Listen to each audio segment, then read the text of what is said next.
बिस्मिल्लाहिर्रहमानिर्रहीम। नाज़रीन अस्सलाम वालेकुम, मैं हूँ इमरान नसीम। नाज़रीन, इस व्लॉग में जो साबिक़ वज़ीर आज़म इमरान ख़ान से जुड़ी दो बड़ी अहम ख़बरें आपके साथ हम शेयर करने जा रहे हैं। एक ख़बर जो इमरान ख़ान साहब से जुड़ी है उसकी तफ़सीलात से तो अपने प्रोग्राम का हम आगाज़ करेंगे,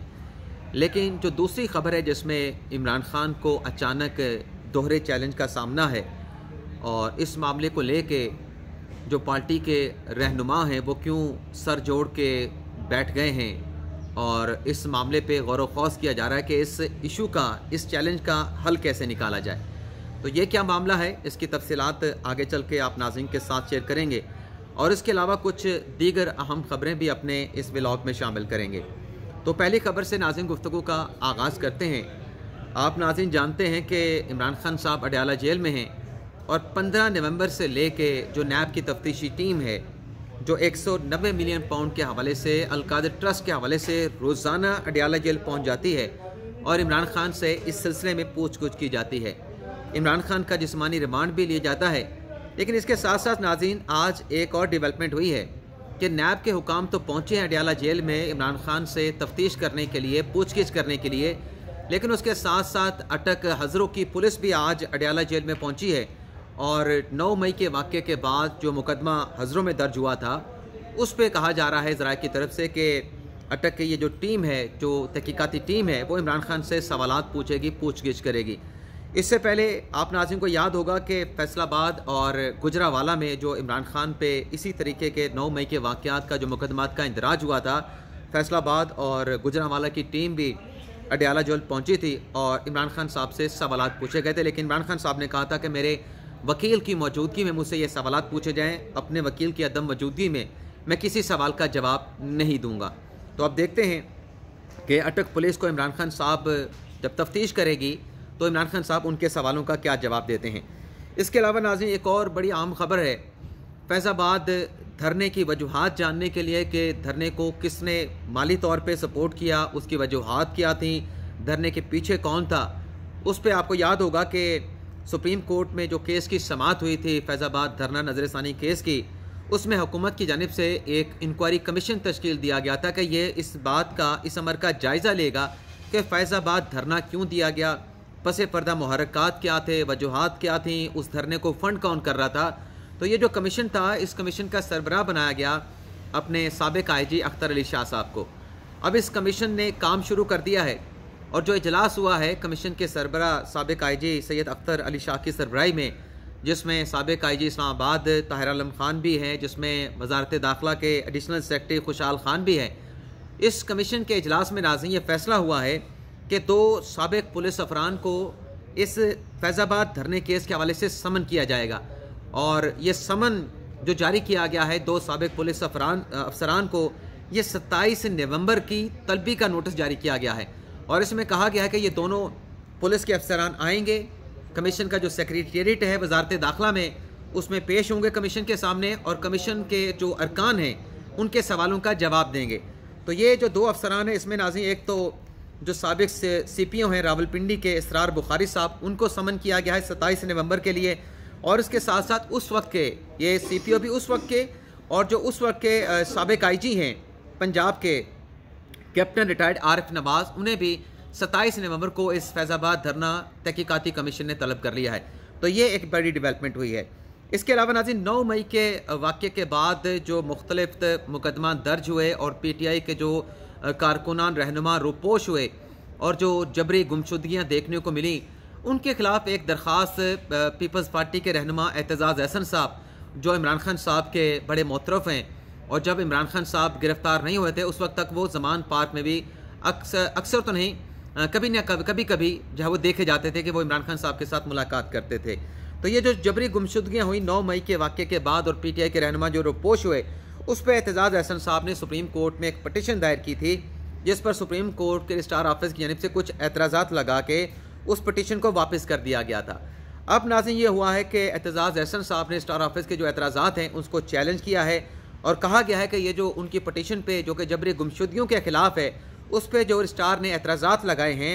वो जुडिशल एतराज़ात लगाने का रजिस्ट्रार ऑफिस के पास कोई अख्तियार नहीं था और इस बात का फैसला करना कि जबरी गुमशुदगियों के खिलाफ जो पटिशन काबिल समात है या काबिल समात नहीं है, यह फैसला करने का अख्तियार अदालत का है, रजिस्ट्रार का नहीं। और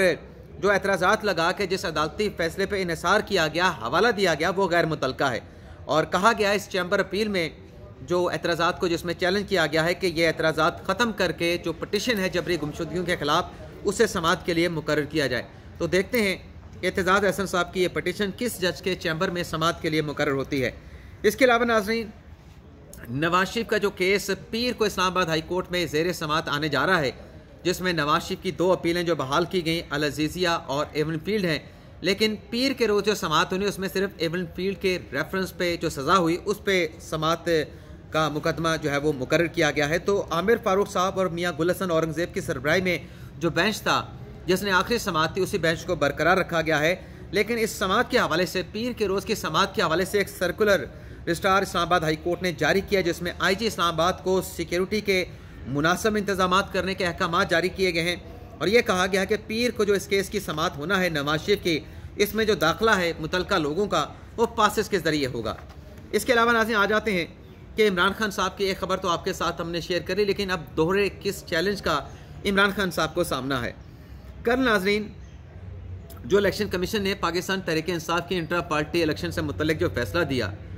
उस फैसले पे तहरीक इंसाफ ने बड़ा सख्त अपने रिएक्शन का इजहार किया, बड़ा सख्त रद्द-ए-अमल दिया। क्योंकि इस फैसले के बाद नाज़रीन, इस फैसले में कहा गया है तहरीक इंसाफ को कि आपका जो इंटर पार्टी इलेक्शन हुआ था वो दुरुस्त नहीं था, तो आप 20 रोज़ के अंदर नया इलेक्शन कराएं और 7 रोज़ के अंदर उसकी रिपोर्ट जो है वो इलेक्शन कमीशन ऑफ पाकिस्तान में जमा करवाएं। अब आप नाज़रीन के सामने है कि 30 नवंबर को, आज तो 24 नवंबर हो चुकी है, 30 नवंबर को हल्का बंदियों का प्रोसेस मुकम्मल हो रहा है और 5 दिसंबर तक इस बात का गालिब इम्कान है कि 5 दिसंबर के बाद जो 8 फरवरी को इलेक्शन होना है, उस इलेक्शन का शेड्यूल भी ECP की जानिब से जारी कर दिया जाएगा। अब ये जो इसमें डेडलाइन दी गई है 7 दिन और 20 दिन की, यानी 20 दिन में आपने इंतखाबात कराने हैं, 7 रोज़ में आपने रिपोर्ट जमा करानी है, ये बड़ा एक मुश्किल टास्क तहरीक इंसाफ को दे दिया गया है। अब इसमें तहरीक इंसाफ ने ऐलान किया है कि हम यह फैसला इस्लामाबाद हाई कोर्ट में चैलेंज करेंगे, लेकिन साथ में बैरिस्टर गौर साहब ने कहा कि इमरान खान साहब पार्टी का इलेक्शन भी लड़ेंगे, यानी चेयरमैनशिप का इलेक्शन भी लड़ेंगे। लेकिन नाज़रीन, जो पार्टी के बानी रहनुमा हैं हामिद खान साहब, उनकी जानिब से कहा गया है कि चूँकि पार्टी के बहुत सारे जो वर्कर्स हैं, कारकुनान हैं, जो लीडरशिप है वो तो या तो जेलों में है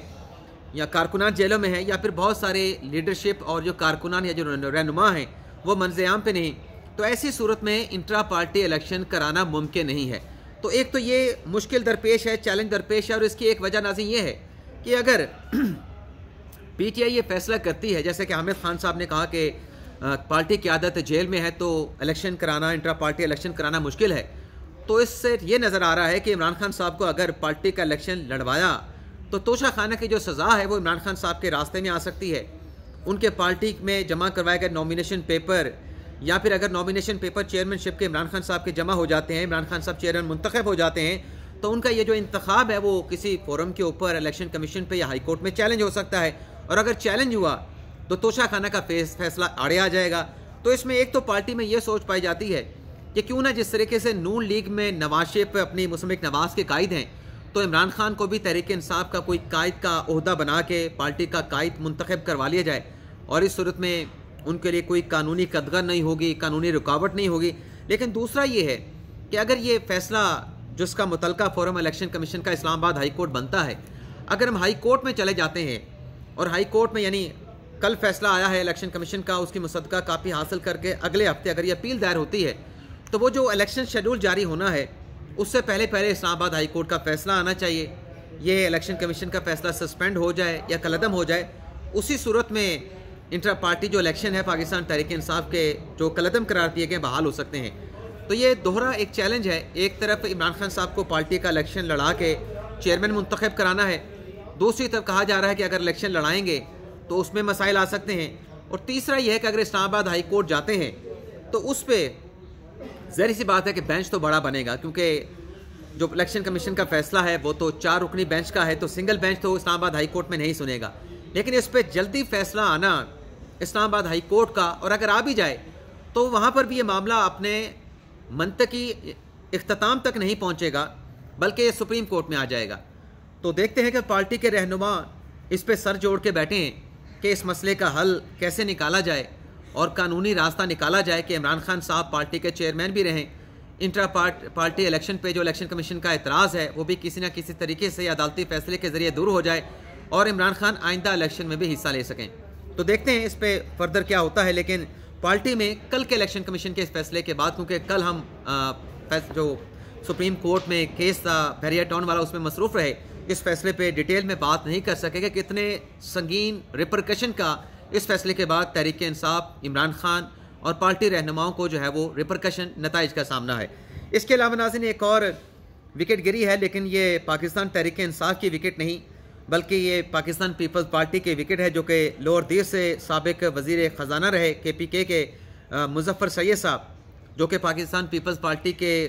अब तो रुकन थे लेकिन अब चले गए हैं पाकिस्तान तहरीक इंसाफ पार्लियामेंटेरियन में, लेकिन माजी में जमात इस्लामी से 30 साल तक वाबस्ता रहे। तो ये एक विकेट पाकिस्तान पीपल्स पार्टी की गिराई है पाकिस्तान तहरीक इंसाफ पार्लियामेंटेरियन यानी परवेज़ खटक पार्टी ने। इसके अलावा नाज़रीन कल जो फैज़ाबाद फिर कह रहा हूँ, बहरिया टाउन केस में जो सुप्रीम कोर्ट ने पैसे वापस किए जो बहरिया टाउन ने जमा करवाए थे इंस्टॉलमेंट की सूरत में, या फिर जो बरतानिया से रेमिटेंसेस आई थी, वो पैसे हुकूमत पाकिस्तान और उसके साथ साथ जो एक साथ जमा हुई थी वो सिंध हुकूमत के हवाले कर दी गई। और उस केस की समाअत के दौरान अदालत की जानिब से कहा गया कि ये पैसे इकट्ठे करना और सुप्रीम कोर्ट के पास के अकाउंट में रखना, इसकी तो आइन इजाज़त नहीं देता, आइनी मैंडेट नहीं है कि सुप्रीम कोर्ट ये पैसे कलेक्ट करे। तो उसके बाद नाज़रीन अब ये सवालात भी उठ रहे हैं कि जो डैम फंड में कोई 11 अरब और जो 46 करोड़ की रकम थी, जिसे नफ़े में स्टेट बैंक के एक अकाउंट में रखा गया, जो कि बढ़ के 6 अरब का और 29 करोड़ का नफ़ा हुआ और अब 17 अरब और 86 करोड़ की रकम हो चुकी है। आज सेनेट में ये फिगर निगरान वज़ीर जो ख़जाना है खातून गलबन इशरत हुसैन साहबा हैं, उनकी जानिब से जमा करवाया गया है, ये फिगर बताए गए हैं। तो अब देखते हैं कि वो रकम बहरिया टाउन वाली तो वापस कर दी गई है वफाकी हुकूमत को, हुकूमत पाकिस्तान को और सिंध हुकूमत को। अब ये जो 17 अरब और 80 करोड़ की रकम है, ये कब जो है वो अदालत की जानिब से वापस की जाती है और किसको वापस की जाती है, ये एक बड़ा अहम सवाल है। इसके अलावा नाज़रीन इमरान खान साहब के हवाले से एक और ख़बर भी है। हमारे जो वज़ीर दाखिला हैं निगरान सरफराज बुगटी साहब,